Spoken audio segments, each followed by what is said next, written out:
before we start, I just want to make sure I'm recording. It looks like we Yep. are, so let's go ahead and run through it. So obviously, before we hit that list, Jose, I do have a Yeah. little bit of a PowerPoint presentation we want to go through first before we get into that. So let me go ahead and share screen and let me know once you can see, and we'll go from there.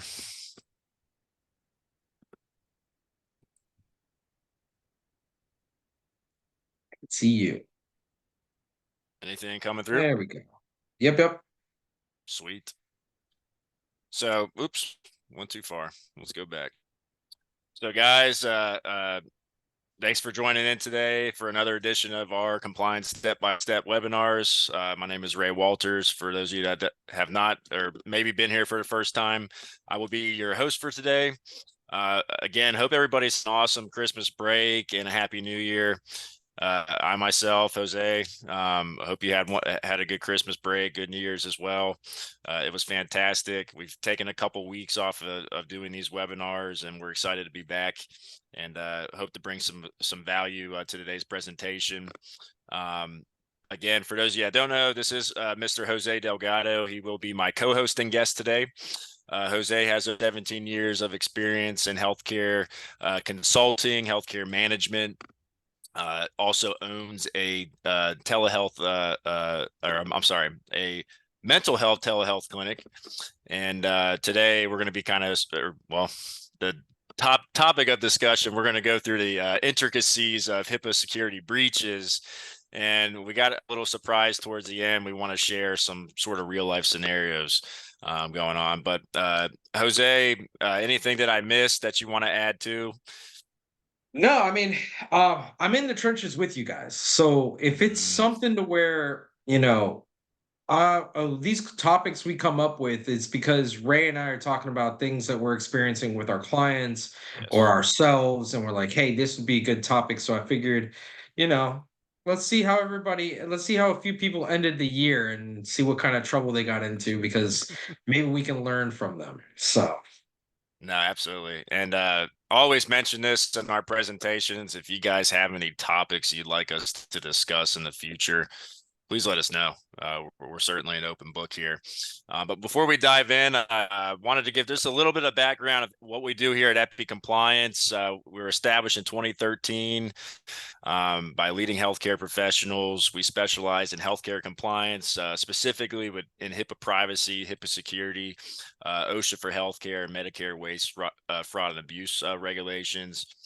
Our mission, our goal is simple. We want to help streamline the compliance process for healthcare organizations, healthcare students, healthcare individuals, as well as business associates by providing tailored online solutions. So another thing as well, we've also started or founded ePHI conferences, and Jose Delgado is also an instructor at this conference, and one of the courses that he teaches is it's a certified HIPAA security officer training.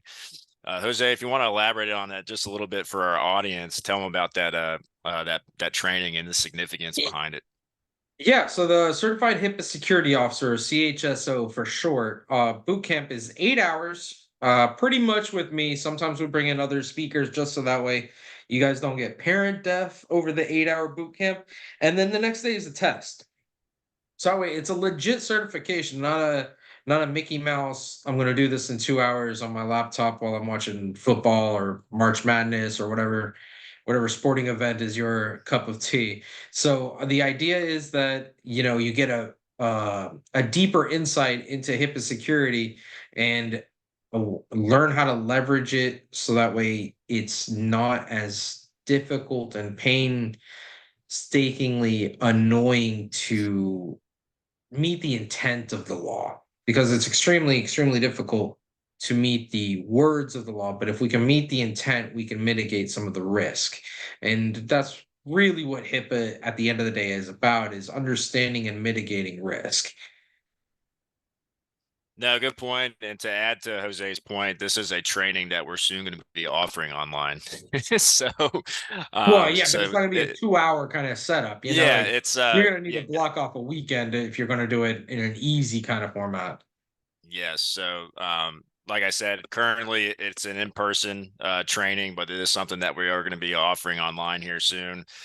Don't have a 100% time frame, but it will be up uh, by the end of first quarter. So once I have some more details, certainly we'll share it with you guys.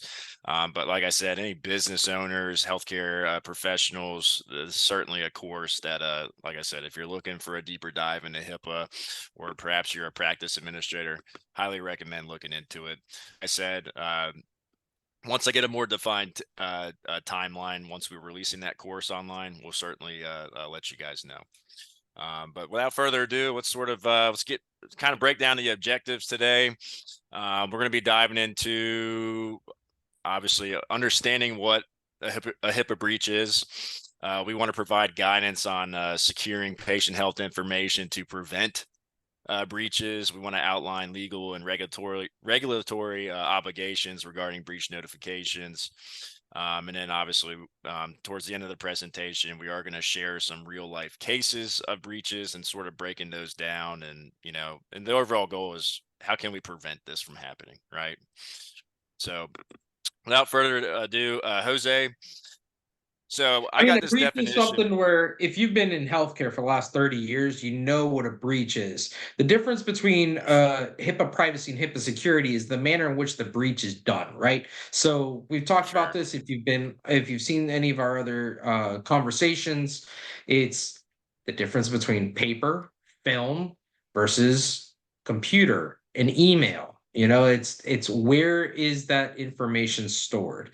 Is it on a physical document or is it on the internet somewhere? So understanding where the breach is coming from helps you solve the problem of fixing the breach. So No, and to your point, Jose, I have this definition actually from the Health and Human Services yeah, website, yeah. right? So really, it's this part here. It states that the impermissible use or disclosure of protected health information is presumed to be a breach unless the covered entity or business associate, as applicable, demonstrates that there is a low probability that the protected health information has been compromised based on a risk assessment of at least the following factors. So what I would like for you, if you could help explain the audience those sort of or explain the audience those factors, and help them understand that concept. Yeah, and I mean sometimes I have this conversation too with a between a practice and a vendor, like a billing company or an imaging or something like that. Oh, it's a breach if we're talking about the patient's case. No, no, no, no. If we're having a conversation with another provider and it Mhm. has to do with treatment, payment, or operations, it's not a breach. We can have that conversation because we share that patient. If I'm an imaging center and then I'm the ortho, but we're separate organizations, we can have conversations without a whole bunch of paperwork because the patient's already given us access to the information separately. So that way we can confer together and make the best case Sure. possible.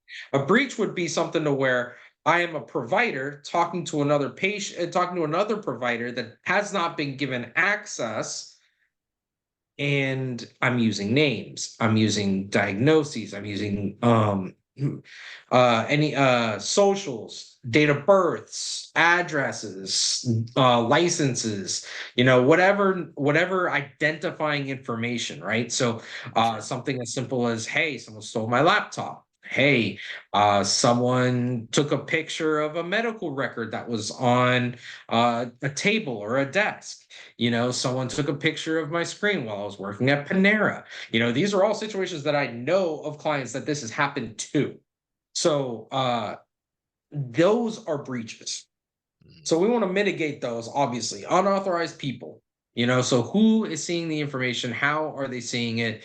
And the biggest one is determining what is the best course of action.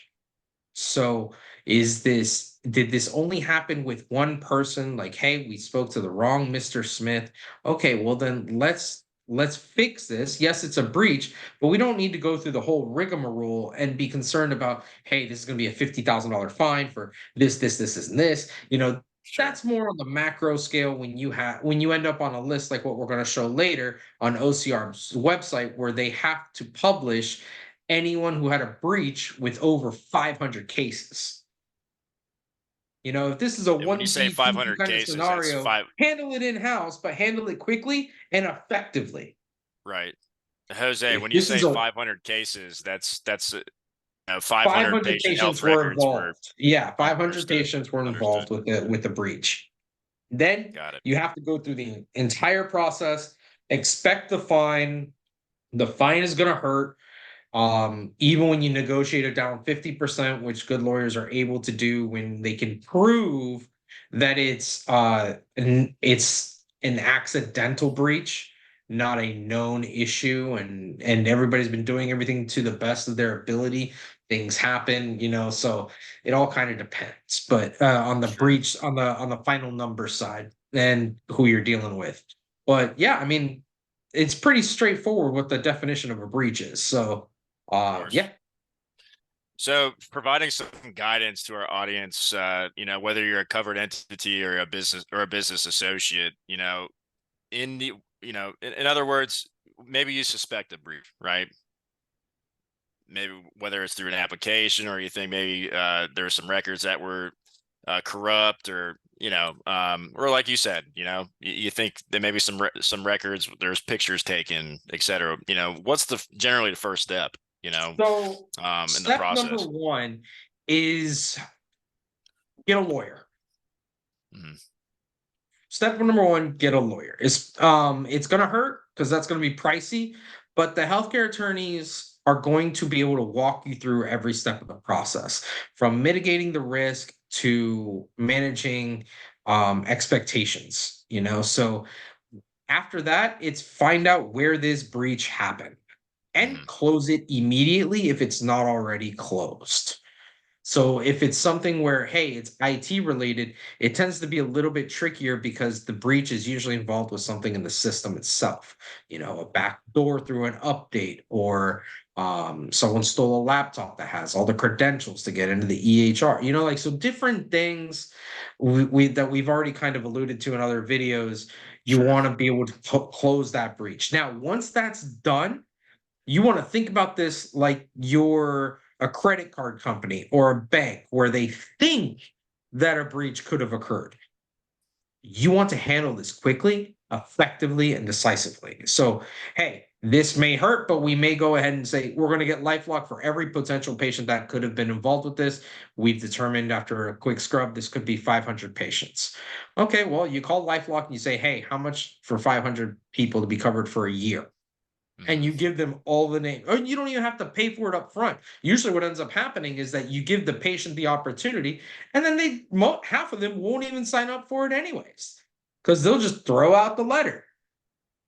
So it's something to where, but you've handled the situation quickly. You don't Right. want the patients finding out the hard way that they were involved with a breach, like what happened with Allscripts about, God, pre-COVID. So it feels like 20 years ago, but it was really Mhm. only about 7 years ago that they had a giant ransomware situation that their case still is ongoing from the covered entities themselves, the providers conducting a class action lawsuit against Allscripts for the ransomware that happened at That's the level of Allscripts. it's nuts, and they're big. That's a big entity. So, Yeah, yeah. uh, So I what mean, was but the what was the final fine on that? well, It so was there's the millions. federal fine, but then there's the civil fine. Yeah, And then yeah, there's the fine to the providers for putting them at risk. So like there's a lot of factors that I don't even know if it's you may be able to find it. I don't remember what it was off the top of my head, but let's put it this way. There was at least two commas in there by the yeah. end of everything being said and done. Have to go back and look. So yeah, the lawyer, or if you have a consultant, they'll be able to walk you through all of the processes and who you report to, OCR being one of those people that you report to, and then the investigations that follow, and all of the interviews and conversations. Depending on the nature of the breach, the FBI may even get involved. So it kind of just depends on what happened. Preferably, you never want to get to that point, though. Well, the bottom line is, if something happens or you suspect it, take action. Yeah, take Uh, action quickly and don't be a decisively. ghost and don't pretend like anything happened. It Take, will take, not get swept under the rug. yeah, And if you try to hide it and somebody finds out about it, Remember that the Whistleblower Act also can be the thing that does you in, Sure. because 10% of whatever the federal government recovers goes to that whistleblower. In some of these So cases, you're gonna, huh? we've kind of already alluded to this, but the breach notification requirements, obviously, and you had mentioned it, Yep, report it as soon as possible.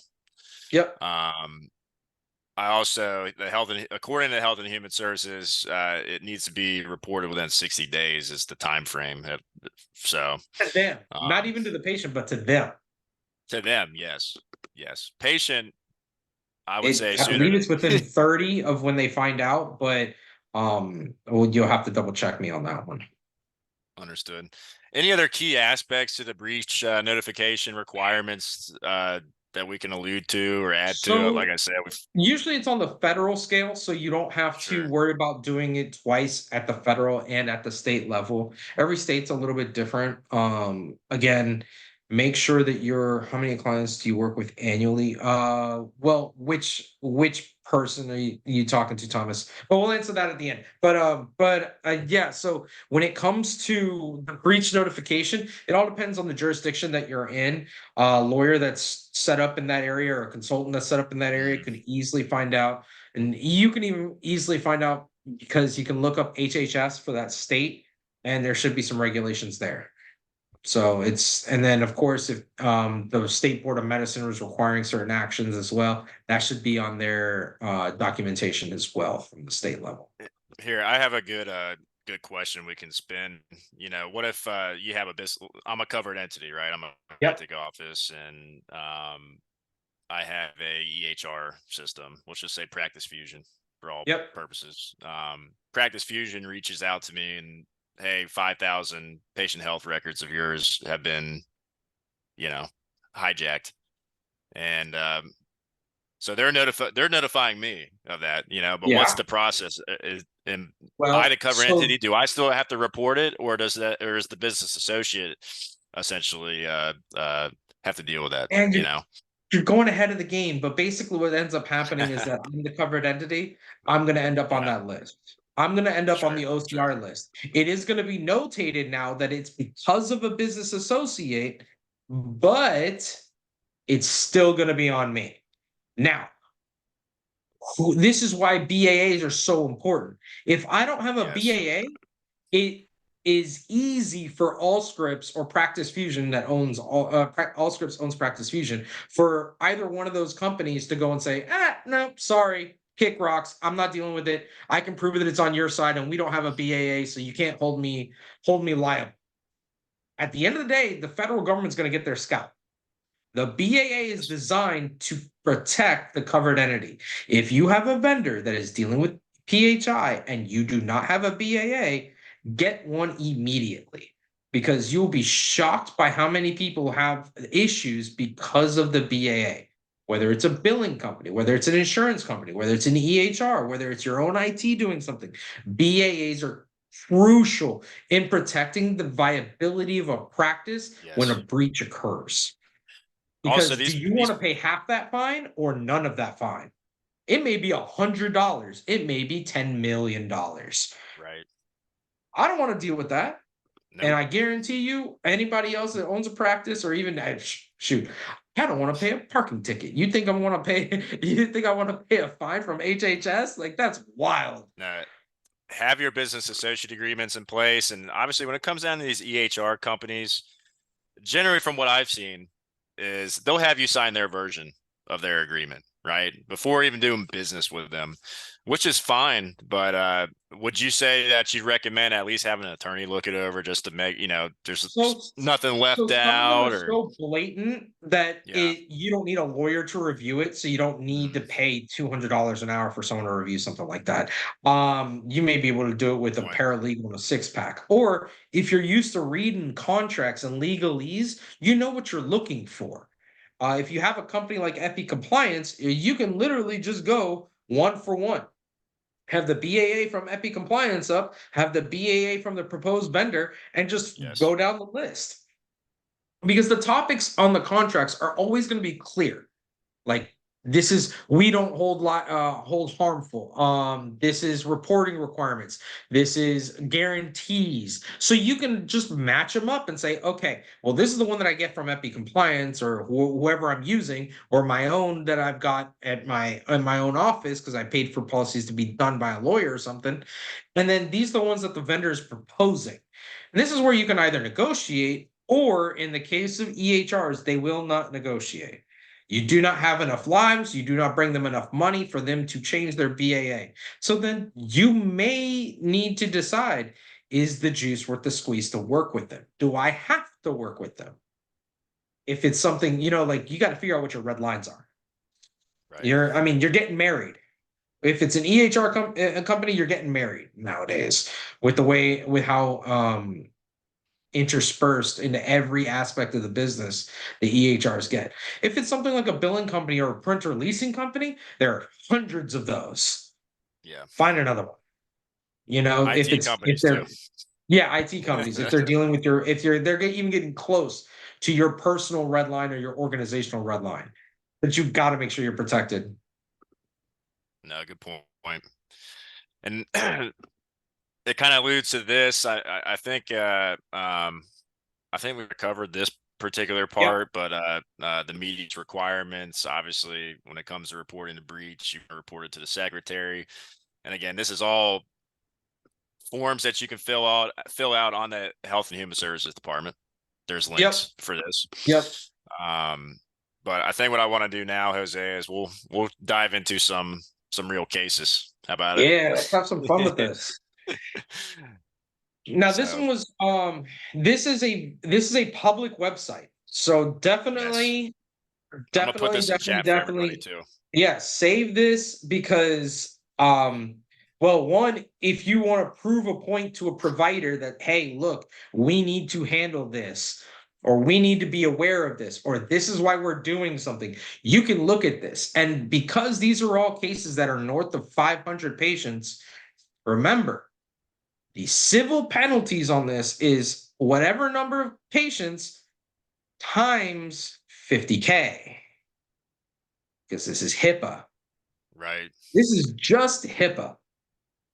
You're a bad person, you're gonna get in trouble for this. And you'll notice that some of these guys reported right before Christmas. I wonder why that could be. Maybe it's because you're a hospital group out of Maryland and you've got 450,000 potential patients involved. That third one right there. This Retina group. Yeah. Like this is a lot of it you're going to find is IT related, networking error, network server errors.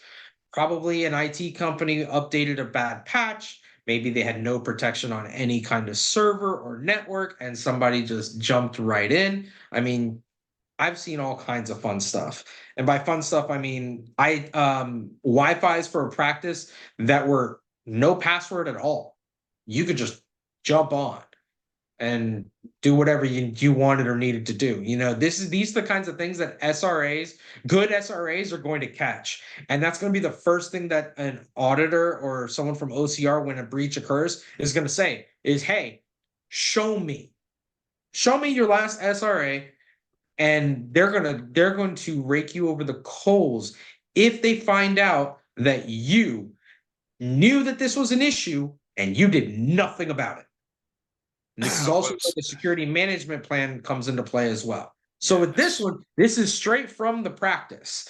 If you go to, or was the one I was looking I was gonna at? say, Jose, this Yeah, also you can you hit the drop down, it'll tell you yeah. hey, did this person have a business associate agreement present? No, Obviously no, it's not the clearly agreement. state, It just says business or a associate. business associate. I'm sorry, business Yeah, yeah. associate present. No. Scroll down a little bit. You'll Okay. find a PT. Go to 360 PT. Now this is going to be a small office for you. Theft. Interesting. Theft. And the worst part is that a business associate was involved. Ladies and gentlemen, remember that providers can be 1099s. If they're 1099, that means that you need a business associate agreement with them. This could have easily been somebody broke into their car and just took That or whatever was in there. or it could have been even a disgruntled employee that was a 10 or Disgruntled employee. not a Well, employee disgruntled technically, employee. but a Yeah, because this this one is the business associate was involved. This could have yep, been an issue with billing because maybe this yes, PT company is doing things on paper because they don't get any benefit from macro and MIPS. So it's crazy. Now, if you scroll down a little bit, the Blue Cross Blue Shield of Tennessee, I'm shocked that there was only 1,600. That that's has to have huh, been an office that is associated with the Blue Cross because it's a very, very yeah, like small a amount branch or for. Yeah, a well, I mean, a satellite lot of some of location or these, something. yeah, some of these insurance companies have their own insular practices in different areas. So this may be that there was an office that is a Blue Cross, BCBS of Tennessee, and someone hacked into their server there. But you can have all kinds, and I say fun only in respect of it's wild how the numbers that these are happening. And this is happening so prevalently that the FBI is getting involved with a lot of these network server situations because a lot of these hackers are coming in, or these patches or Trojan horses are coming in from the eastern bloc of the world where there's no Right, extradition treaty. So the FBI and the IT companies may be able to track down the IP of whoever got in, but they can't do anything about it. So stronger laws don't do anything. The threat of fines don't do anything. So then your biggest bet is to protect as much as possible and mitigate that cost. So um again, if we let's scroll down a little bit more. Where are it's you? kind of interesting, Jose. Some of these bigger ones, I mean, if you just Google search, you can find out like in Oh, depth about absolutely. I the mean, significance of the hack or like this. I've noticed yeah, that. Noticed that yeah. So you notice these big networks the here. information. Yep.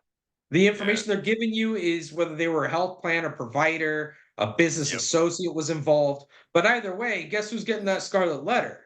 The provider is. Provider. Yep. This is allowing for you to be able to, if anybody looks you up, you can go and say, all right, cool, this wasn't on me, this was on my associate. Now, if it's on your associate, they're going to ask you questions still, but that's why the BAA is involved. That's why it's so important. Um, This is why the SRAs are so important too, because if at least you can go and say, hey, we've done an SRA and this wasn't found to be an issue, because we could show that, for example, with these network servers, we could Yeah. show that all of our devices are being used properly, they're being protected properly, but the human element, something happened. Well, I mean, that gives you and your lawyer a lot of leeway to negotiate down that fine, and definitely make sure that you don't end up in handcuffs. The theft one, somebody's going to jail for that. Somebody's going to jail for that. What's that PT theft one? Go up a There's little another bit, one right? here. There was one that said other portable electronic device right Oh, there. right here. The city of Homer, Yeah. guarantee you, was a laptop that Loss. has all the hallmarks of a laptop. That has Yeah. all the hallmarks of it could have A been a car small. accident. Yeah. It could have been a car accident. It could have been theft. It could have been any number of things. But that right there, this is why we were harping on the portable devices a couple of videos ago. If you missed that one, definitely check that one out. The email one that a lot of that you see up here periodically as well, that is easily solvable, but it's attributable to people using personal emails and just disguising them as work emails through just changing the name, or they're able to access their personal email on a work device. Right. I'm sure everybody's gotten the email where, oh my gosh, Updocs or not Updocs, Dropbox is going to cancel your account, and you're like, oh crap, I've got 20 years of pictures on there, or your USAA or Geico is going to drop your account, or iCloud is going to cancel your account unless you jump in and do something. Those emails, people panic They're designed to make you panic. So what happens? You open it. The second you open it, you have an issue on your hands because you just opened the door. All right. And definitely don't call those people or those numbers, by the way, but that's a whole nother bag of tricks. So if you notice a lot of these, though, they're network server related. When you scroll down, hold on, go up. Anytime you see the unauthorized access or disclosure on these, you're seeing that this is paper or film. So this is somebody got into trouble. This is Yep. oh, we have a 1099er that took records home, or you know what I mean? Like this is you've got to I would say mitigate that the risk. majority of that it's always a disgruntled employee of some sort. Uh, on your end, I absolutely would not be surprised that you see a lot of disgruntled employees. On my end, honestly, and this is the biggest problem with HIPAA and the fines, and ever since the PPACA was passed in 08, 09, most people don't intend to make a mistake like this and cause this much distress or pain to others. The majority of these incidents are completely just accidental. There's Right. nothing you can do about accidents. Absolutely nothing. It just happened to be that go play craps. Like that day, you're just the winner that day. So all we can do is try to give ourselves as much of a defense as possible for when it occurs. That's why we do the we tell our clients, hey, we do the ongoing trainings. Hey, when have you done your SRA? Hey, what's Right. your relationship like with your practice lawyer? Hey, what's going on with your IT? Like keep in mind that they're not going to deal with that IT company with 500 cases the same as a hospital system that has 300,000. Like there was one, well, shoot, the Retina Group of Washington PLC right at the beginning, whereas 400,000.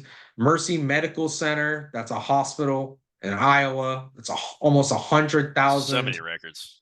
Yeah, like they're not gonna treat you the same if you're an office where you wish you had 10,000 patients, but really you're a Right. small office. You're dealing with maybe 8,000 patients. I mean, to put this in perspective, right? A full-time provider usually has an active Rolodex of 2,000 to 3,000 patients, depending on the specialty. So you're talking about a crazy amount of patients here that's completely different, and their funding is going to be completely different. Their liability is going to be completely different. But you got to know what is our liability. When you start Right. reaching these tens of thousands, hundreds of thousands, you'd better have an incident response team. You'd better have an employee hotline. You'd better have things that a small office is going to laugh in your face. I mean, and I say small, you could have 50 FTEs. If I have 50 people, I don't need to look at the name. I know by the voice who it is.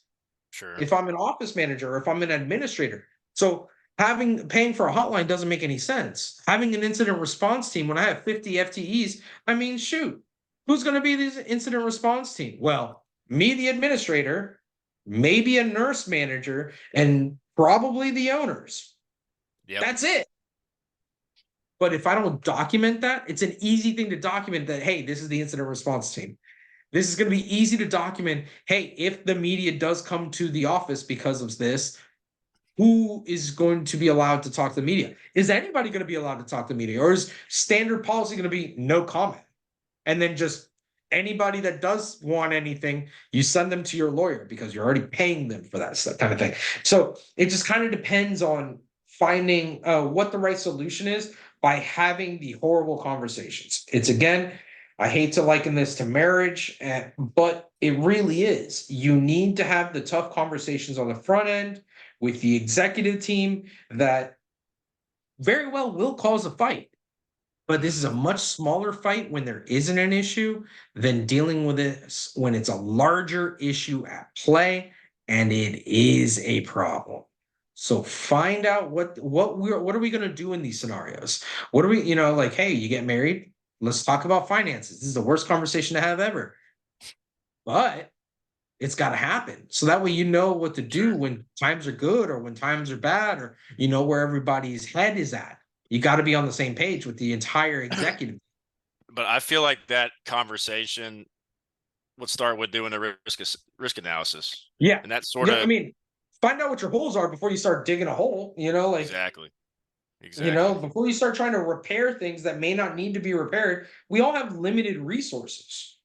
So let's find out what the things that are urgent and critical, and then we can make a plan for everything else. So for agreed. example, when we're doing something as simple as identifying who's going to be the HIPAA security officer, well, let's keep in mind that we also got to have position descriptions for OSHA, for HR purposes, but we're also knocking out the HIPAA security piece. So it may be different alphabet agencies, but they're asking the same crap. Yeah, We just have to document that it's being done. I have one client that he's like, nothing's changed. So I didn't do anything. I didn't do anything different. I'm like, but you didn't notate that it was at least reviewed. You could have just notated, no changes. All right, cool. You're done. Checkbox, right. move on. But you didn't do anything. And the prior year you did. Or you have the procedure showing that you did it last year, but you didn't do it this year for whatever reason. No one's going to steel man your argument. No one's going to attribute that you didn't do the right thing according, or the most correct thing rather, just because. You have to protect yourself, you have to protect your business, so that way you can keep going forward. So No, fun stuff. agreed. Fun I think stuff. when it comes down to compliance, it's always good to go a little bit overboard, right? I mean, it Yeah, doesn't there's no hurt. kill like overkill, right? Like I got a Yeah. Marine buddy that always loves to say that stuff. And that's what we're here to do. I mean, that's what Epi Compliance is here to do. Some of you guys may be customers of ours. Some of you guys might have taken our trainings, etc. But again, we're here to help this compliance process. For those of you that don't know, posted a link here, and this is also those of you that have joined in today's presentation. You guys will be getting an email from us too with some links to these offerings here. First and foremost, we harp on it every presentation. If you haven't done any compliance training, whether it's for yourself or your staff, highly recommend doing that. We offer a free OSHA course. It's on our epicourses.com site, listed on the slide. Again, you will receive an email from this as well. If you haven't done OSHA training this year for 2024, hey, it's a free course. You take the lecture, you take the test, you get a certificate at the end. It's a downloadable PDF document. If you're looking for something slightly more advanced, that's going to include your HIPAA, your Medicare waste, fraud, and abuse training as well.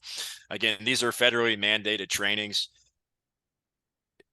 Knock on wood, if you ever deal with an inspection, yes, they could potentially ask hey, I want to see, have your staff been trained and educated in these areas? They can very well ask for these certificates. We have a bundled program where you can sign up. It's for HIPAA privacy, HIPAA security, OSHA, and Medicare waste, fraud, and abuse training. Again, same process. Take a lecture, take a test, get your certificate, and those certificates are valid for 12 months.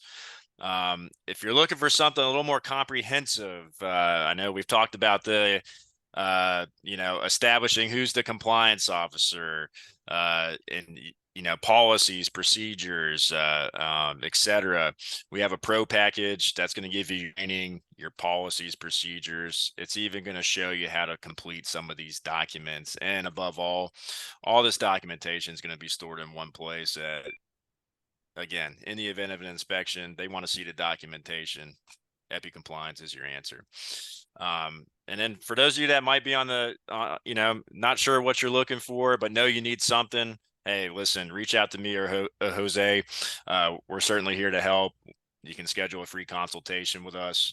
Again, there's going to be an email out with a calendar link. You can pick a date and time that works best for your schedule. And that actually kind of Um, segues into Thomas's question. Thomas, were you yeah, referring Tom. to at Ray with Epi Compliance or myself through the consulting firm? Because I personally have on the compliance side. Oh gosh, Ray, what do you working with? What, thousands of We clients work now? with we work with tens and thousands of clients on an annual basis, whether it's students, healthcare organizations, mid-sized level organizations, hospitals. I mean, you name it. I would say in the 10,000s. We work with quite a few people. I myself, I work directly with a lot of healthcare students and a lot of mid-sized level organizations myself. Um, but Thomas, I appreciate the question. And yeah, that kind of further segues to our Q&A. If any of you guys have any questions, concerns that we can address here, we'll open up the question chat. You guys can just chime in on the chat. We'll open it up here for the next minute or two. So if you have any questions, please feel free to come forward and we'll Yeah, answer and it best that we can. if you, the OCR website may be a good way for you to take a look and just have some fun with it, and just, and I say have some fun, I mean just see the kinds of stuff that's going on there, and remember that if this is a hospital or an insurance or a state department, which there are quite a few cities, states, and counties on here, there's always going to be a press release attached. Whether the outlets pick it up or not is a whole nother bag of tricks. But depending on the size of the organization and what was involved there, it's gonna get picked up. I did a couple Google searches on some of the larger ones there that Yeah. had tens and thousands of records Oh yeah. hacked or whatever. There's there's always going to be something in the media Yeah. regarding I mean, we're in Northeast Florida, so a big one for us is if a UF Shands pops up, that or Retina if group popped up. yeah, or if HCA pops up, or Hillsborough County, because that's Tampa.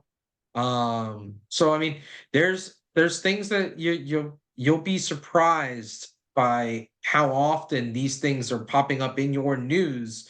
Just no one thinks it's actually newsworthy until it hits a certain button. There was one with UF that the breach occurred, but there were only 5 people involved. Those 5 people happened to be UF football players. So that hit the news very fast. Yeah. And there's other cases where it's like, oh, it's 20,000 people, but they're not important. They're just Right. 20,000 people. Right. And then you find out your identity got stolen. So And can't even go anywhere now, So it just kind of, you gotta be careful nowadays. anybody have any questions, suggestions? Maybe you guys have a topic you'd like us to discuss here in the near future. Let us know. You want to tell them what the other ones are that we have lined up for Yeah. next week? So next week's conversation, next Tuesday, same time, 1:35 to 1:55 p.m. Eastern Standard. We're going to be talking about contractor relationships. So The BAAs, we're going to be the talking about the vendors. How BAAs. do we Yes. manage those? How do we get them to sign these? What are our Yes. alternatives if we need to get out of these contracts? So Yeah, we'll be elaborating on that, and then, like I said, we're an open book to topics. Right now, we've been sticking with HIPAA, which I think has been good. We yeah, were talking about some OSHA topics back in September and October, but we're gonna stick on the HIPAA track here at least for the remainder of this month, and until then, might maybe maybe switch up maybe into March we do a little bit more OIG and billing stuff. yeah. I was thinking that maybe To yeah, go with yeah, the macro and MIPS requirements, and yeah, what maybe those requirements, a little bit deeper into those requirements, maybe go into the safer guides. 'Cause I'm getting asked a yeah, lot of certainly. questions about the safer guides. Yep. Yeah. No, absolutely. We can certainly let's look to do that in March. We'll start brainstorming some topics to discuss then. But in the meantime, if you guys have any feedback, any topics you'd like to hear, just let us know. We're an open book. But I don't see anything else coming in. I don't want to hold anybody up any longer. Again, I appreciate your guys' time. I hope you guys gain some value from this presentation. As I mentioned, there's going to be an email that is going to go out. It's going to provide some links. It's going to provide a link to the OCR portal, as well as next week's webinar registration as well. And if you guys have any questions, concerns, please feel free to reach out to Jose or myself. We're certainly here to help. otherwise, we look forward to seeing you on next week's topic. And other than that, I hope you guys have a great rest of your day and afternoon, and we'll certainly be in touch. Jose, I appreciate your time as well as always, and I'm looking forward to having you on the next conversation. Absolutely. See you next Cool. Tuesday, guys. Stay warm. Sounds good. Yeah, you too. Thanks, guys. Take care.